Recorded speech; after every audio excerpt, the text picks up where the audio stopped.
Welcome back to the David Pakman Show. I am Farron Cousins. I've been sitting in for David Pakman. And if you want more from me, you can find me on YouTube at youtube.com/TheRingOfFire. I'm also at youtube.com/FarronBalanced. Let's get back into more of today's stories before we wrap up today's show. Now, Donald Trump has been out there publicly blaming Kevin McCarthy, House Minority Leader, for even allowing these gosh darn hearings to happen in the first place. And, according to reports coming out Thursday, it's actually Steve Bannon who has been whispering into Trump's ear that Kevin McCarthy is to blame for all of this.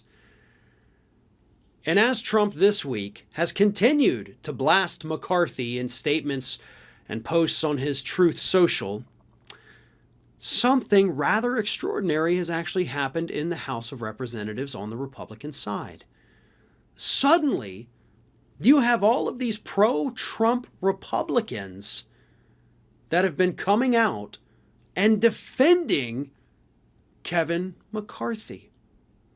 Now, before I get into their defenses, let's just mention real quick, one of Donald Trump's biggest gripes, of course, is that Kevin McCarthy allowed this to happen. He doesn't have any Republicans on the committee. He screwed up.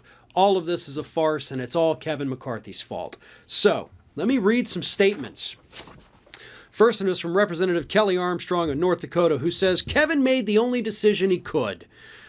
What are we going to do? Allow them to just functionally silence entire constituencies? We don't get good hands all the time in the minority.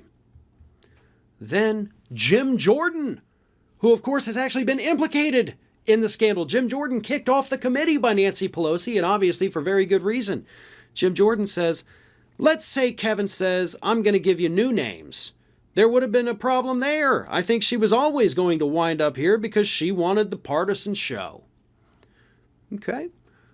What about Representative Elise Stefanik? What does she have to say? Well, she says, I do think Kevin has handled this appropriately, and the members support how we've handled this. Yikes. Now, typically, when Donald Trump comes out and attacks somebody, the rest of the Republican Party falls in line, and they say, yeah, this guy's terrible. You know, we don't like this woman either. Whoever it is he's attacking, they're going to go after him.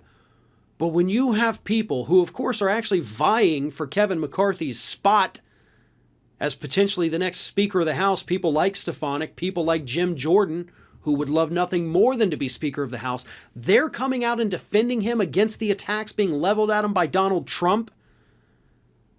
That's a problem for Trump. It absolutely is. Your support among the House is clearly not as strong as you thought it was. And that's never a good thing for somebody in a position like Trump is in to have to find out the hard way. Now, of course, it could all be for show. Republicans right now have to basically put out this united front. They're getting lambasted by this committee. The whole party looks terrible. So maybe they're just trying to put on a brave face and try to stick together as long as they have to. And then after that, they're going to eat each other again.